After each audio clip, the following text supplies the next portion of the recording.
Oh, the story is not over, besties.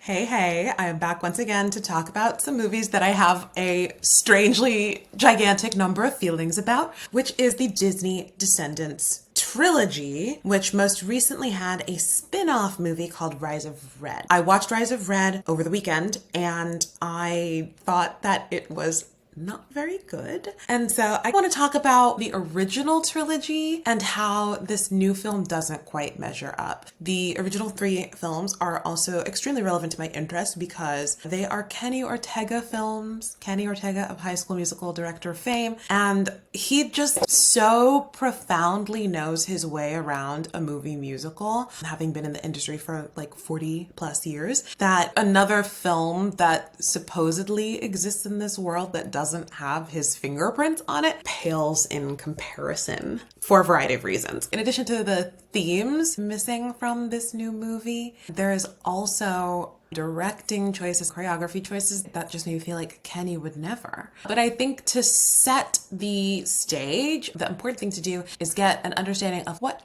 happens in the movies, the original trilogy, and then I will do my best to try to understand what happened in the new one. So, in the original trilogy, there is first and foremost Disney Descendants, number 1. In number 1, all of the Disney characters live in the same universe, and after all of the main fairy tales have happened, so all the heroes live in the United States of Auradon, all the villains have been banished to the Isle of the Lost. Auradon and the Isle of the Lost are separated by this magical barrier, and on the Isle of the Lost, they are incredibly disenfranchised. They don't have magic. They don't have nice food. They don't have nice clothes. Everything is like hand-me-downs, tattered. Everyone is covered in a layer of grime. They live in a slum. It's bad. It's bad on the Isle of the Lost. And they straight up cannot leave because they are blocked in magically. Now that so much time has passed after these fairy tales, all of the villains have children, all the heroes have children, and Belle and the Beast, who are, I guess, like the over king and queen, have a son named Ben, and he has become the boy king. He's like still in high school, but he's also like the actual king making actual decisions for some reason, even though his parents are both still very much alive. Whatever. So Ben decides that his first act as king is going to be to allow some of the children of villains to attend Auradon Prep, which is their special sparkly boarding school in Auradon. And he chooses Mal, daughter of Maleficent, Jay, son of Jafar, Carlos, son of Cruella de Vil, and Evie, the daughter of the evil queen from Snow White. Everyone introduces themselves as, you know, Hades is my dad, which is so silly. But yes, so those main 4 villain kids, VKs as they're called, are selected to attend Auradon Prep. And their parents are like, he, this is great. This is our opportunity to take over Auradon, so you have to help us. Maleficent is kind of the ringleader, played by Kristen Chenoweth, the Broadway royalty. And she gives Mal the directive to get to the fairy godmother's magic wand, and then they can use that to bring down the barrier between Auradon and the Isle of the Lost, and the evil parents can come in and take over, and won't that be exciting? The kids are like, yes, we want to make our parents proud, even though they have been nothing but horrible to us for our entire childhoods. We're going to make our parents proud. But once they get there, they kind of realize that actually Auradon is a fun place and people are nice. The 4 main VKs each have their own little side plots, which is very fun. Evie, because her mother has taught her, she thinks that she needs to like find a prince, but she learns after a negative experience with Chad Charming, son of Cinderella, that actually, first of all, he's a bad dude and like not a nice prince, and that she's really smart and very resourceful and has an entrepreneurial spirit and is a girl boss and don't need no man, and ends up falling in love with Doc, from the 7 Dwarfs' son. So cute. Carlos, Cruella de Vil's son, gets over his fear of dogs and finds a cute little pet and falls in love with Jane, who is the fairy godmother's daughter. And then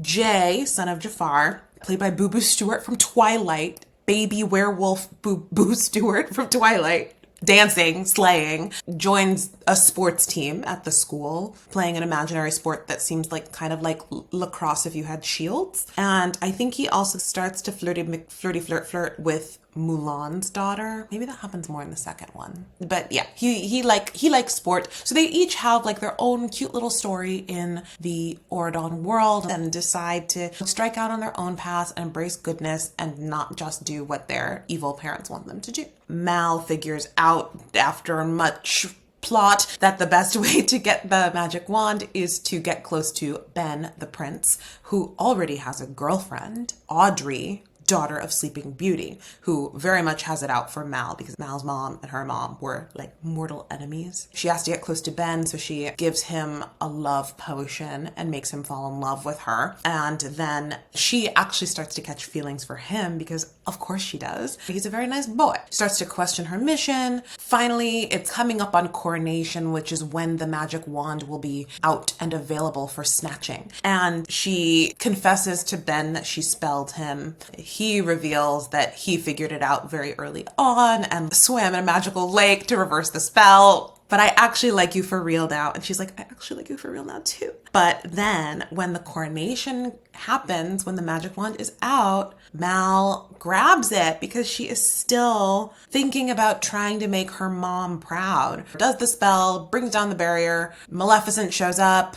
Famously uninvited guest. She turns into a big scary dragon and threatens everybody. And Mal has a great big moral quandary about whether she's going to turn over the wand to her mom or stick with the goodness that she has learned. And ultimately she decides, because of like true love and friendship and stuff, that she is going to stick with goodness. She casts a spell on her mom that turns her into a tiny little lizard instead of a big scary dragon. And the movie ends. Ben is crowned and they all kiss and dance and live happily ever after until movie number 2. In Descendants number 2, Mal is like whatever, pre-princess, trying to be like the perfect princess and having a really difficult time because being a perfect princess is hard. She's been using her spell book, which she should not be doing, I guess. Generally feeling like she doesn't fit in and she kind of wishes she could go back to her evil ways. The opening number is about her imagining what it would be like to like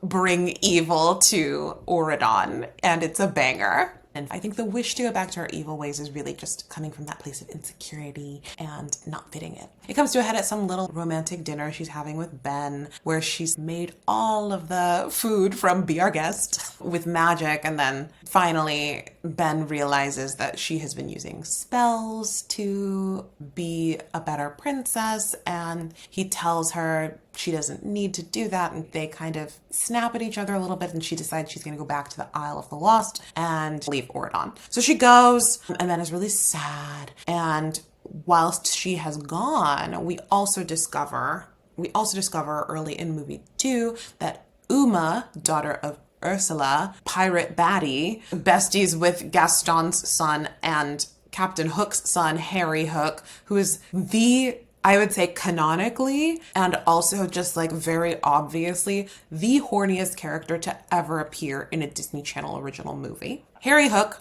just in case you wanted to know that, Uma's the leader of the pirate group. And she has it out for Mal because she's like, I cannot believe that Mal, who is her childhood bully, got out of the slums and is now straight up a princess. So Uma has it out for her. And she's like, I am going to get my revenge on her. So once she gets wind that Mal is back on the Isle, she's like, I'm going to get ya. The other friends, the other 3 VKs in Auradon, once they realize that Mal has run off, they grab Ben, they go into the Isle, they try to disguise him and teach him how to be a cool villain type, but he very quickly gets caught by Uma and friends. They kidnap him and they're holding Ben hostage. The ransom is the magic wand. If Mal will get her the fairy godmother's magic wand, then she will trade Ben for the wand. And Uma's goal with the wand, again, is to bring down the barrier, set the villains free so that they can stop living in the slums, the literal slums. So Mal and friends figure out that they can 3D print a fake wand in order to rescue Ben. They do it. They get Ben. Uma quickly realizes the wand is fake. They have a sword fight on a boat, which is very silly, and they manage to escape back to Auradon. So now at the cotillion, they're going to make Mal a lady of the court. This ceremony is basically like being engaged to be engaged to be engaged. Child bride vibes for the child king. Mal is entered. Ben comes out with Uma, and it turns out that Uma has dosed him with a love spell. Mal realizes that he actually accepts her for who she is and doesn't expect her to be perfect. She confesses her love. They true love's kiss, which breaks the love spell that Uma set. Then Uma transforms into a big scary octopus like Ursula did. And Mal turns into a dragon. Surprise, this is her superpower too. So everybody's turning into creatures and they're about to have a big fight. And then Ben dives into the ocean in between them and is like, stop, we have to figure this out. We have to like find peace. Ben is a sweet little angel baby. And so yeah, Ben intervenes. Uma ultimately relents. She like dives back into the ocean. Who knows what's going to happen to her? And now Mal and Ben are back together, officially engaged to be engaged to be engaged. And they all have a nice little dance on the boat and they kick a bunch of water around and it's very cute. And then yeah, in the post-credit scene, Uma's like, oh, the story is not over, besties. They all live happily ever after for now until film 3. So in film 2, we have met some other characters from the Isle of the Lost who have pure hearts. So like the pirates are chaotic, but Dizzy, who is the granddaughter now of the evil stepmother from Cinderella. Dizzy is a cute little kid who helped out in movie number 2, and they have basically created a scholarship program for 4 more VKs to be invited to Auradon Prep. It's all very fun and exciting. The opening number is like, yay, we have a scholarship program. Who wants to participate in our scholarship program? And everybody on the Isle is pumped. They pick their 4 people. Some of these VKs look too young to be in high school. They end up picking Dizzy, Cecilia, who's Dr. Facilier from The Princess and the Frog's daughter. And then the pirate Smee has 2 sons who are tiny and silent, and they pick the 2 tiny silent sons. I guess they were just like, let's have some cute little kids in this film. And everybody on the island is still pretty pumped because they're like, I'm sure our opportunity will come. But then once they're heading back to Auradon, Hades shows up. And he's got this magical ember and he uses it to attack them as they're leaving. And Mal turns into a dragon to fight him, manages to do so, but it has made like a very big and scary impact. Something else that is happening is that early in the film, Ben has proposed to Mal. So now they're no longer engaged to be engaged to be engaged. They're simply engaged. And that pushes Audrey over the edge. Audrey, Sleeping Beauty daughter, who has hated Mal from the very beginning, has gone totally rogue at this point because at the end of this movie, Mal will finally be crowned queen. She goes absolutely feral, breaks into the museum where they keep all of these magical artifacts, including evil ones. She grabs a crown and she grabs the evil scepter that Maleficent used to use. And she is like, I'm gonna wreak havoc on Auradon. Ben wanted evil, I'll show him evil. So here are the scary things that happened. We don't know where Uma is.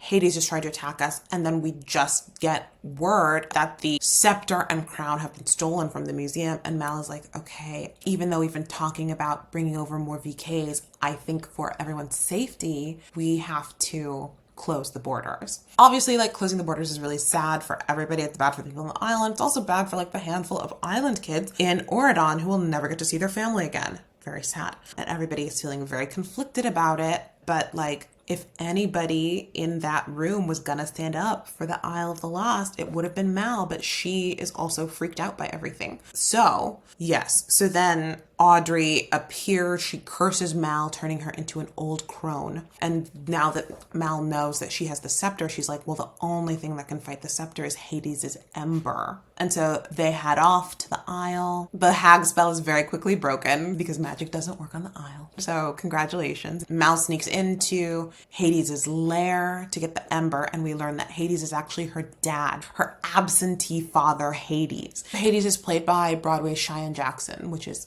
amazing. And after they sing a song about how he was a bad dad, she basically is like, if you want to make up for being a terrible father to me, give me the ember. And he does. As they're heading back once again to Auradon, they get waylaid by the pirates. The pirates jump through the barrier, and we find out that Uma has been basically hanging out in the ocean between Auradon and the Isle. She has been trying to find any possible breaks in the barrier. She grabs the ember and only agrees to give it back to Mel when Mel promises to open the borders, even though that's a lie. And Mel was literally the one who just a couple hours ago or whatever was like, actually, we need to close the borders. Uma's like, I'm going to keep a hold of this ember and make sure that you don't renege on your promise. So Mel and Uma and friends all go back to Auradon together. Meanwhile, Audrey is wreaking havoc. She crashed Jane, the fairy godmother's daughter's birthday party and put a sleeping curse on everybody.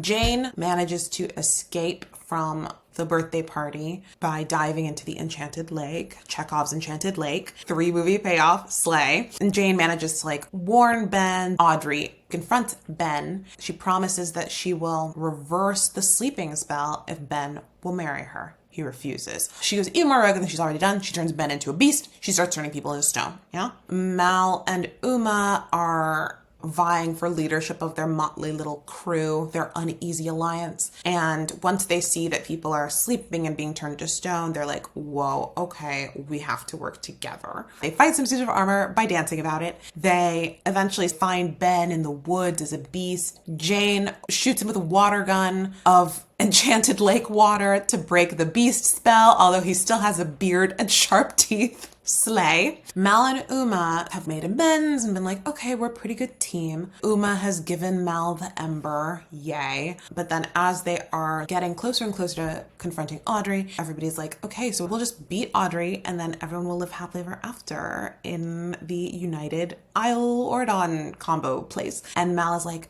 so I kind of lied about that. And in fact, I was the one who said that we should close the borders. And I am doing that for the safety of Auradon. And yeah, sorry guys, this is for our safety. And everybody's like, you lied. You made all these promises to people. How could you? Cecilia, so that's Dr. Facilier's daughter, is so upset with Mal that she grabs the ember and dumps it in this pool of water nearby. And that's bad because if the ember gets wet, then it can't do its ember fiery Hades magic. And before they can really talk it out or reconcile, everybody starts turning to stone. Sad. And then Mal has to sing a song about being her best self and making better choices. Yeah, she's gonna do the right thing. And that's good because Audrey has taken Cecilia hostage and she's casting spells from the top of a tower and basically using Cecilia as a human shield. And oh my gosh, there's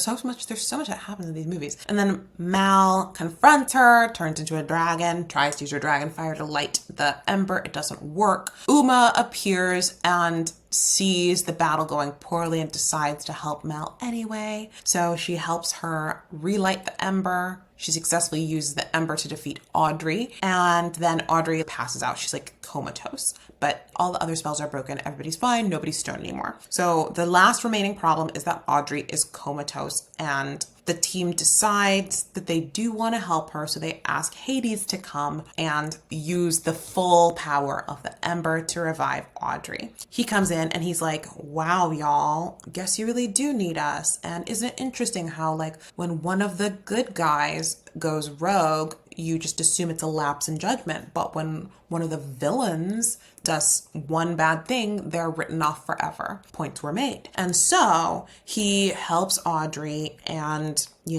is like, thank you for letting me see one glimpse of the sun. And Mal is like, dang. And so Audrey awakens. She's like, I wish this was all just a bad dream. And everybody's like, no, but we forgive you. Mal apologizes for stealing her boyfriend. Everybody apologizes to each other and it's all very nice. Finally, after all of this, after Audrey's revived, after everybody makes amends, Mal is like, okay, I finally realize what needs to happen. We have to unite Auradon and the Isle. So they build a bridge that will always remain open between the two lands. And then they have a dance about it. And everybody lives happily ever after. And and can go to school wherever they want. And I think that Disney Descendants is a fascinating little entry, but it's very fun. It dares to ask the age-old Disney question of whether preps and goths can be friends. And the answer is yes, they can.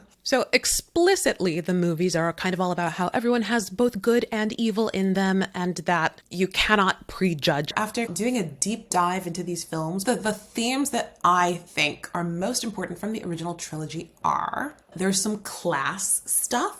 I think that the clearest analogy between the villains and the Auradonians is that the Auradonians are wealthy and have lots of resources, and the Isle of the Lost is very under-resourced. And so while there are assumptions, I think, on both sides, there's a lot of fear on the part of the Auradonians about the villains being evil, but not a lot of thought about how living in a place with not a lot of resources might force someone to act in certain ways in order to survive. I do also believe that the VKs have some prejudice to overcome themselves. They do see the Auradonians as snobby, privileged, kind of fair, but also they think that they are a little naive, a little clueless, and that they are smarter and more worldly than them. They are more worldly, but I think that Ben's cracking the love potion thing in the first movie shows that he's a little bit savvier than they might think. The Auradonians also have something to offer, and most of them are more misinformed, fearful, than actually malicious towards the VKs, which is not to excuse the prejudice that the Auradonians have, but just to give a little bit more perspective and show how both sides are coming in with preconceived notions and need to get over those so that they can move forward together. The Auradonians need to overcome their judgment, and meanwhile, the villain kids need to overcome what I would say is another theme, which is generational trauma and cycles of revenge. The parents' goal of taking Auradon is based in revenge, and they want to use their children to enact that. The children want their parents to love them and accept them, obviously. And what they ultimately realize is that their parents' acceptance is in opposition to the greater good in the world. So they decide to step away from what their parents want for them and to strike out on their own paths and end the cycle of revenge. The third movie is where we really get to see the payoff of this idea of generational trauma, the grudge that was passed down from Sleeping Beauty's parents to Sleeping Beauty to Audrey is what led to this horrible, horrible thing that affected the entire community and not just these individuals. Mal also needed to apologize, forgive, let go of their family enmity, and try to find some common ground. So yeah, I would say the big theme is generational trauma, cycles of revenge, tied up into this class metaphor. Right? The villainous underclass in this society is rightfully upset, and that the children should have opportunities, and also that the villains and other folks should have restorative justice opportunities as well, rather than just being locked away and disenfranchised. Yeah, I thought about some other identities that could be the metaphor, but I think let's just stick with class, right? I'll also say that I think part of the generational trauma idea is paying it forward, right? Not being satisfied with just the fact that these 4 kids or even the other 4 kids were able to get out of the slums and achieve, but understanding that part of their duty as people who do now have privilege is to pay it forward and create more opportunities for others. It's like a really cool and a good message, you know? Yeah, we also have some cute little side plots in terms of Evie going on this feminist journey, going from her sole goal being to find a prince and instead becoming a successful business owner who owns her own castle. Slay. Jay overcomes a little bit of sexism. He has this whole thing where Mulan's daughter wants to play on the boys' sports team and he struggles and then he eventually lets her and I think they fall in love. And then Carlos learns to love dogs and also gains confidence in his relationship with Jane, which is very cute. I think it's also pretty fair to say we can read into this a little metaphor for how education can be a really wonderful way to create opportunities, and just generally segregation is a flop. you know? And like, this might be reading a little too far into it, although is that kind of the whole point of this video? There's also, I think, this idea, especially in the third movie, about embracing their culture from the Isle of the Lost. In the opening number, Good to Be Bad, they're talking about how they want to show their pride and represent and share the culture of the Isle of the Lost, which I think is a really interesting level of what's going on. They started out in the Isle, they went away from it from a time, and then finally came back to this more complete understanding of who they are and what their lives could look like. That involves both the Isle and Auradon as part of their identity and who they want to be. Whoa. So coming now to Rise of Red, I just feel like none of these bigger themes played into Rise of Red in any meaningful way. The original films were so well made and like pretty freaking thematically solid that Rise of Red felt really, really messy in comparison. It didn't feel like it was well considered or made with nearly as much care as the original trilogy. So in Rise of Red, essentially what happens is it's years after the original trilogy, and we come to find out that there is one remaining villain kid out there who is Red, the daughter of the evil queen from Alice in Wonderland. She lives in Wonderland, which is another region that nobody ever talked about until now in the extended Auradon universe. Essentially, Red was left out. So at some point, Uma becomes the principal of Auradon Prep and extends an invitation to Red to attend the school as well. Come to find out, Wonderland is, yes, chaotic and magical, but the Queen of Hearts rules it with an iron fist. She's got a curfew that she enforces. The only person who rebels at all is Red, her very own daughter. Nobody knows it's her. But now, why is Red rebelling? What is her goal? Red's opening number is her doing a vandalism to the Queen's courtyard, but like, why? To what end? We never really understand like why she doesn't want to be like her mother or what she is rebelling on behalf of. She's just like doing it because she's doing it. Okay, we are introduced to a magic pocket watch that will take you back to an important moment where you could change everything by the Mad Hatter's son or something. And so she gets her hand on the pocket watch, and the following day we meet the Queen, played by Rita Ora.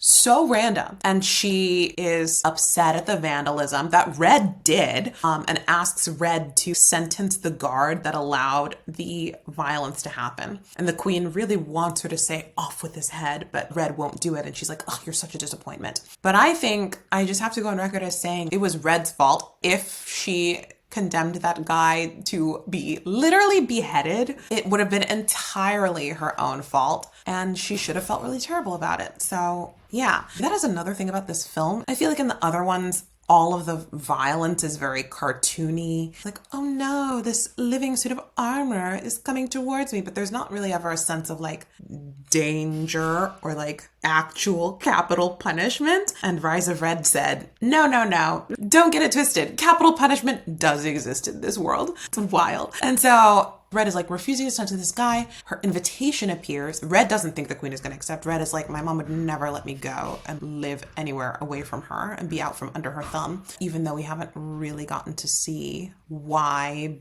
their relationship is so fraught other than just her mom is evil. Okay, that wasn't enough for the other villain kids to forsake their parents. So why is Red different? And it's not like Red is like, I want to be good or anything. She just wants to not do what her mom wants. She's just generally aimlessly rebellious. So surprisingly, the Queen accepts. They go to Auradon to whatever for first day of school. Meanwhile, Cinderella, played by Brandy and Paolo Montalban from the Rodgers and Hammerstein 1997 Wonderful World of Disney Cinderella, are reprising their roles as Cinderella and Prince Charming, which is honestly great. They're so cute. And I'm glad that they were in this movie because they're adorable. They have a daughter. They're also Chad Charming's parents. So imagine that. Don't know how they ended up with such a doofus for a son. The daughter's kind of a goody two-shoes type. Also something of a action girl. She likes to sword fight and has a big blue wig that changes shape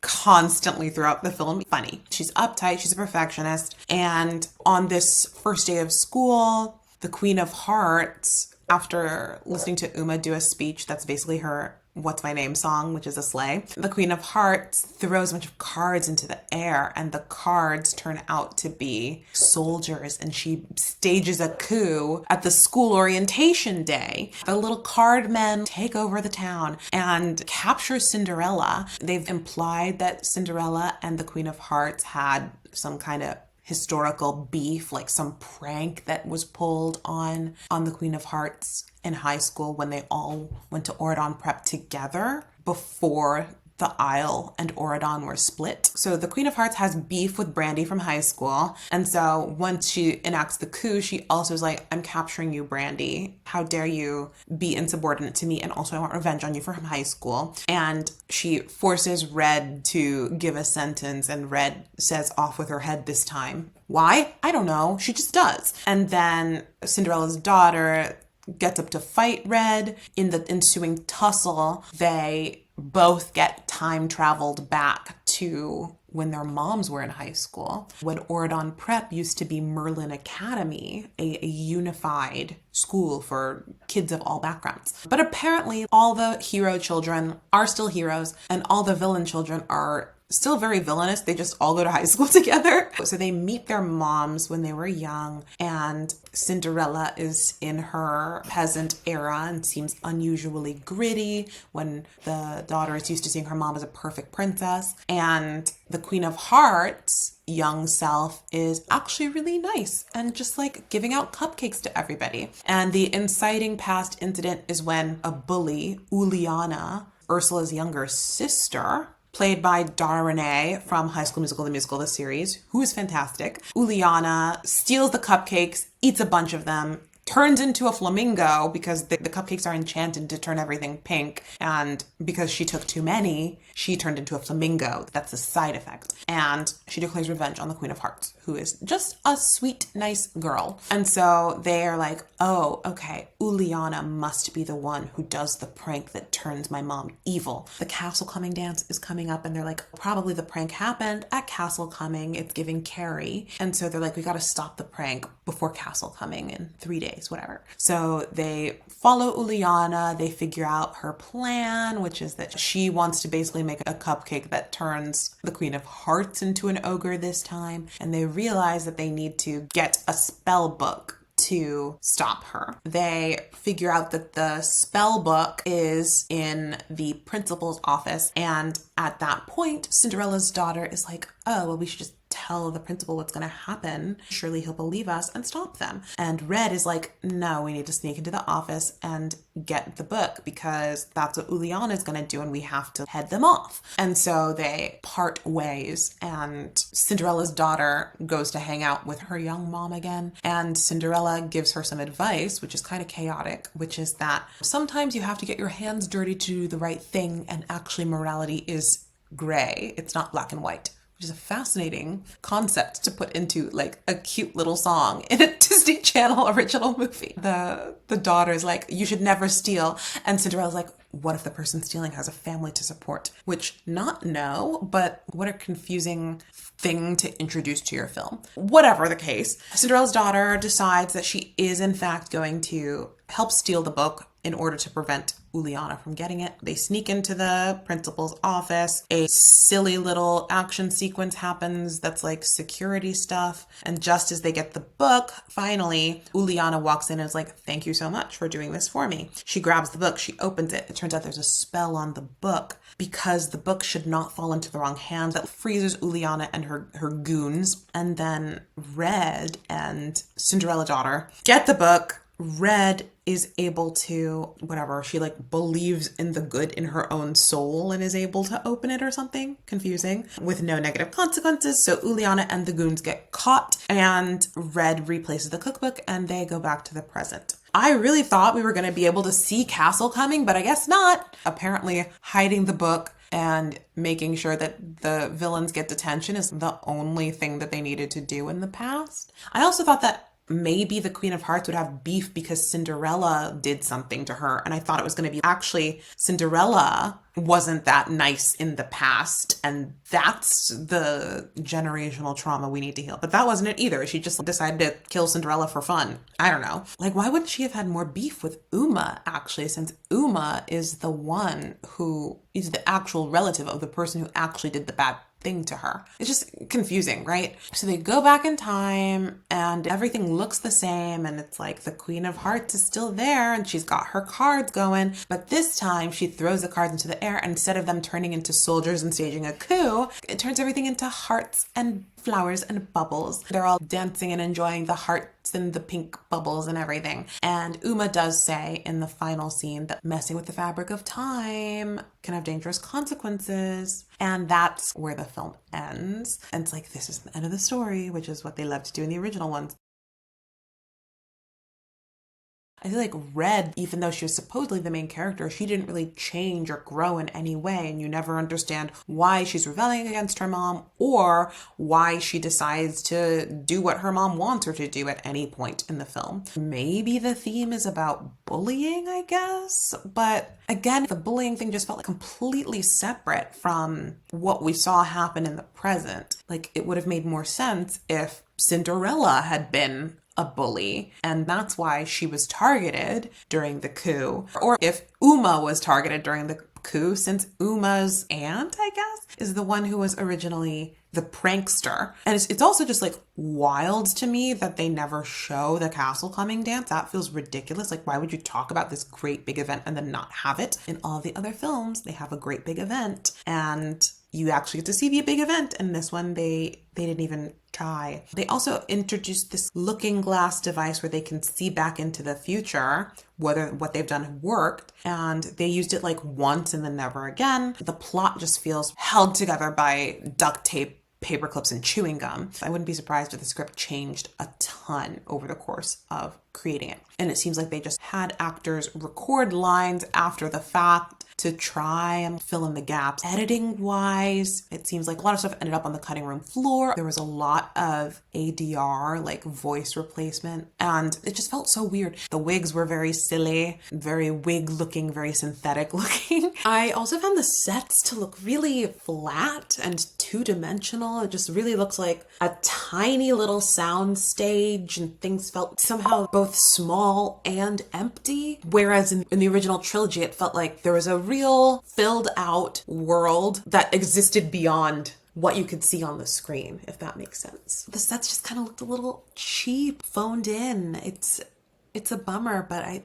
that's how I feel. The songs just felt like pop songs, not really about anything, not really relevant to the story dramatically, or whatever storytelling there was felt really weird and forced and not comfortable. It's difficult for me to put into words, but the songs felt like pop songs, and they just randomly added some rapping to explain what's actually happening in the plot, and they randomly added ensemble singing because that's what you do in a musical, rather than it feeling truly integrated, which is the mark of a good musical. And the musical numbers, some of them felt more like music videos than scenes from a musical film. And to me, that just gave the impression that the director was really uncomfortable with the idea that this was a musical, and or just misunderstood that a scene in a musical film is not a music video. I've been thinking about this a lot, and I think part of what the problem is that in these numbers, they frequently jump from location to location, like in a music video, totally different sets, rather than staying in one place and showing how the characters are actually moving through the space in real time, if that makes sense. There's a chase scene in the opening number where Red is like running around and doing her vandalism, and she kind of appears in all of these random spots, and you don't have this sense of continuity, in addition to the problem of apparently just not wanting to show a human face singing on screen. It just felt like they were really uncomfortable with letting the camera be on people singing. They're like, what can we do to avoid having to look at somebody singing on screen? Was truly how I felt about a lot of these numbers, which is surprising because in the original trilogy, they are not like visibly singing every single word, but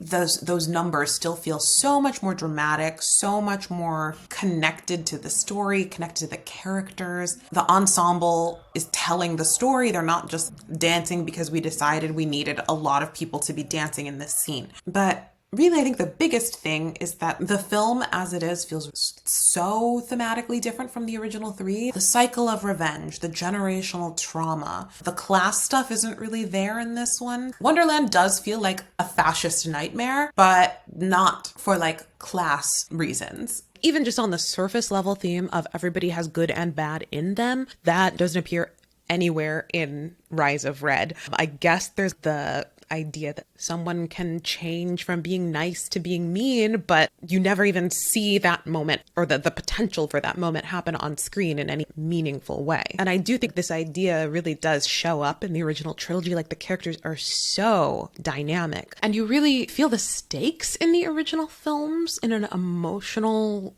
dropped in way. It's sort of wild that even as we're clearly dealing with a violent military coup in Rise of Red, I didn't care about it nearly as much as I cared about what's going on in Mal's inner life in the original trilogy. And I think that's a testament to how well crafted that story actually is. You really feel the tension that the characters are feeling, and you understand the different forces and the different relationships that are causing tension in these characters' lives. These characters have a sense of duty to all of these different forces, whether it's duty to their parents, duty to their friends, to their partners, to themselves, to Auradon, to the Isle itself. There are just so many factors that these characters are having to take into account and make decisions around that makes this world feel really alive and emotionally and mentally and morally engaging in a way that Rise of Red just kind of doesn't. I don't think Red changes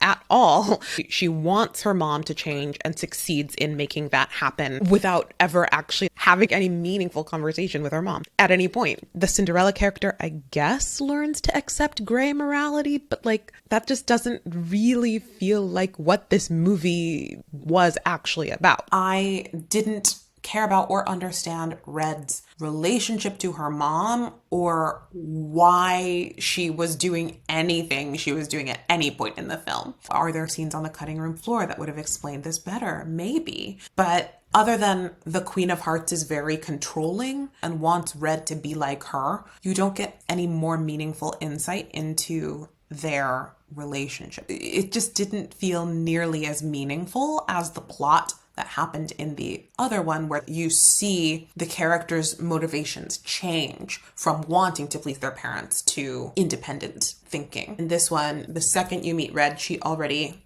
doesn't want to be like her mom, but then does what her mom wants her to do and feels bad about it, and then travels back in time and learns that her mom used to be nice, but none of that is related to the stuff that happened before, actually. I guess bullying was kind of a theme in the original, as Mal was a bully to Uma, as we learn in the second entry, but I don't know. I just think like that storyline is ultimately not that interesting and wasn't worth bringing out again for the spin-off film. And then if the theme is about dealing with bullies, they didn't even really talk about that, because what are you supposed to learn from this movie? If you experience bullying, definitely don't tell the principal.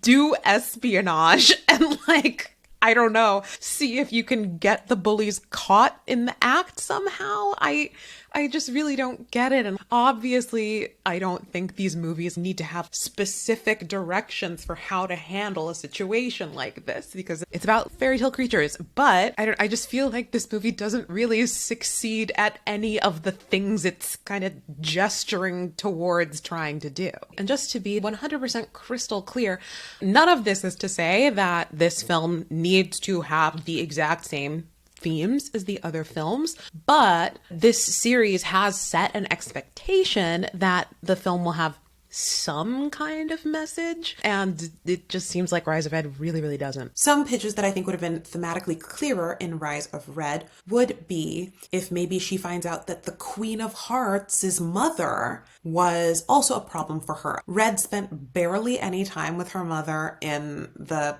present or the past, and so you don't really get any deeper understanding of their relationship. Her mother is controlling to everyone. It's not unique to her. So again, you just don't really understand what it is about their relationship that needs to change. Does she want to be like her mother? Does she not want to be like her mother? Why doesn't she want to be like her mother? If she doesn't want to be like her mother, why does she feel like she needs to do what her mom wants her to do? It's very confusing. And so I think something that could have been interesting to get into this theme of generational trauma is if the Queen of Hearts' mother was a source of challenge for her, rather than this bullying thing that really doesn't have anything to do with the greater theme of the piece, right? So if I were going to rewrite this, I would maybe try that, and we could see the Queen of Hearts' mother, and that's where she's learning maybe these tyrannical behaviors, and maybe they can have a sort of within the family way of reconciling that, rather than dealing with this prank that has nothing to do with the mother's relationship. They truly had two scenes together. One scene where they realize that the mom is nice, and then another scene where she tells them where they could find the cookbook for this spell. And if you are setting up the movie to hinge entirely on this mother-daughter relationship, then why don't we ever actually see those characters interact? Especially when they have literally gone back to the past to mend this relationship. Why aren't they actually spending any time together? Make it make sense. It's a children's movie, but make it make sense. Something else that I think could have been interesting in this, a completely different, separate thing from what Red was dealing with, is that if we're going to do the generational trauma thing, then actually Cinderella has some pretty solid generational trauma to share. And I think they kind of gesture at this, but if we're going to do mommy issues generational thing, then I could totally see Cinderella as a character potentially struggling to be a positive mother figure when she never had that. Maybe her daughter